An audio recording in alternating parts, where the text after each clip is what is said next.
भारत में है, वो है ब्रह्मा और इंद्र को लेकर और विष्णु को लेकर।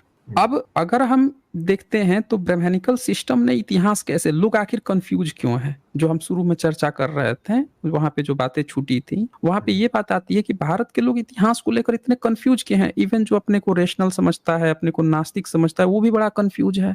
क्यों है कंफ्यूजन का कारण? क्योंकि हम लोग इतिहास जो पढ़ते हैं वो ब्राह्मणों के द्वारा लिखी हुई सोर्स से पढ़ते हैं, और ब्राह्मण कितना भी पढ़ा लिखा ब्राह्मण जो है वो इस मामले में, इतिहास के मामले में थोड़ा बायस्ड नजर आता है।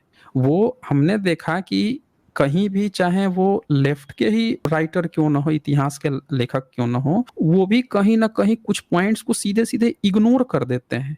वो मान के चलते हैं पैरेलल में था, पैरेलल में था, विदाउट एनी एविडेंस। अब बताएं, वेन सॉन्ग जो है उसकी किताब मिलती है हमें 7th सेंचुरी में, और वो 7th सेंचुरी में वेन सॉन्ग क्या कहता है इंद्र और ब्रह्मा के बारे में। मैं उसको निकालने की कोशिश करता हूँ, लोग अपनी आंखों से, नजर से एक बार नजर देख लेंगे तो ज्यादा बढ़िया रहेगा।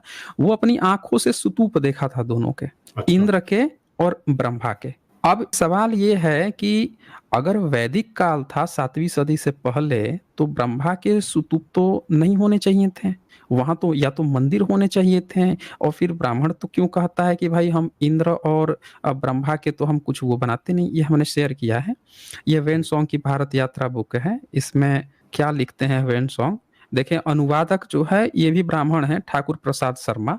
अनुवादक क्या लिखते हैं इसमें, गंधार में जब वो जाता है तो गंधार में क्या वो देखता है उसको एक नजर मैं दिखाता हूँ। अब ये बातें जो हैं, भारत के इतिहासकारों ने, हमें ये नहीं समझ में आया कि क्यों इसको गायब कर दिया। अब जैसे यहाँ पे देखें, मैंने यहाँ हाईलाइटेड किया है त्रिविद्या। अब यहाँ पे एक व्यक्ति जो है 80 साल का बूढ़ा हो गया है, अनुवादक लोग लिख देंगे ब्राह्मण था, ब्राह्मण था, और वो कहता है कि हम त्रिविद्या ग्रहण करेंगे। तो त्रिविद्या ग्रहण करता है 80 साल की उम्र में। अब इस त्रिविद्या को ये दिखा देंगे कि 3 वेद की बात कर रहा था वो, लेकिन वो पूरी बात ये नहीं दिखाएंगे कि यही ऊपर जो है ये क्या लिखता है कि तीसरे स्तूप में एक गुफा महाअस्तवीर पार्श्वी की है, जो बहुत काल से उजाड़ पड़ी है। अब वेन सॉन्ग वहां पे ना एक स्तूप देखा जिसमें महाअस्तवीर पार्श्वी की थी। अब देखें नीचे क्या अनुवादक क्या लिखता है, पहले यह एक विद्वान ब्राह्मण था, जब उसकी आयु 80 वर्ष की हो गई तो उसने गृह त्याग कर दिया और काशाय बौद्ध भिक्षुओं के वस्त्र धारण कर लिए। अब ध्यान से देखें, अनुवादक लोगों ने यहाँ ब्राह्मण लिख दिया, फिर क्या कह रहे हैं कि त्रिविद्या ग्रहण किया।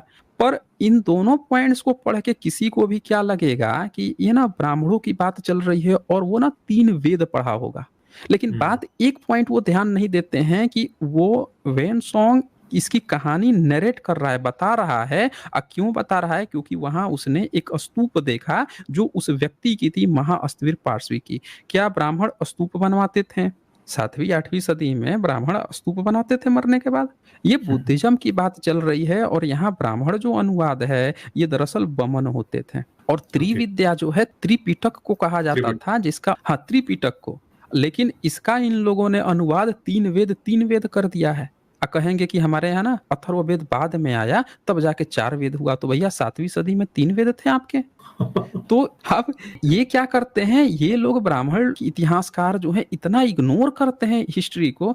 अब मैं इसमें आपको दिखाता हूँ, वो पॉइंट भी आपको यहाँ लगेगा। अब ये देखिए, ये मनोहृत शास्त्री है। अब शास्त्री, इसका सरनेम देखें ध्यान से, क्या नाम है? मनोहृत शास्त्री। और ये बंदा क्या लिख रहा है, तो देखिए विभाषा शास्त्र लिख रहा है। बुद्धिज्म की त्रिपिटक की जो विभाषा शास्त्र है उसकी रचना कर रहा है, और चूंकि वो शास्त्र है इसीलिए इसका सरनेम शास्त्री है। आज ब्राह्मण शास्त्री बने घूम रहे हैं, काम ब्राह्मणवाद का प्रचार कर रहे हैं। यानी इन्होंने सरनेम तक चुराया है बुद्धिज्म से। कि सिर्फ इन्होंने मूर्तियां नहीं चुराई, प्रतीक नहीं चुराए, टेक्स्ट नहीं चुराया, इन्होंने सरनेम तक चुराए हैं। आप ये देखिए, यह विद्वान भिक्षु बुद्ध के महापरिनिर्वाण के बाद 1000 वर्ष के भीतर ही हुआ था। अब बुद्ध के महापरिनिर्वाण ईसा से 600 साल मान लें, तो ये तकरीबन 4वीं सदी में हुआ होगा मनोहृत शास्त्री। यानी 4वीं सदी का भी जो व्यक्ति था शास्त्री, वो बुद्धिज्म की किताब लिख रहा था। लेकिन कहीं उन्होंने नहीं जिक्र किया कि इसने, अगर ये ब्राह्मण था, शास्त्री ब्राह्मण था, तो ये कोई वेद लिखा, कोई उपनिषद लिखा, कोई ये लिखा, कोई वो लिखा, कोई रामायण लिखा, कहीं महाभारत लिखा। कहीं जिक्र नहीं आता। कहने का मतलब साफ है कि जो ट्रैवलर्स आए हैं भारत में पढ़ने के लिए, उन्होंने लिखा है जिन चीज़ों को, वो सब के सब बुद्धिस्ट लोग थे। आज के ब्राह्मण लोग धोखा दे रहे हैं पूरे भारतीयों को। उनका सरनेम ले लिया, बुद्धा की मूर्ति ले ली, सम्राट अशोक का पिलर ले लिया और सबका कलेवर, सबका रूप बदल के एक नया धर्म दिखा रहे हैं, हिंदू धर्म।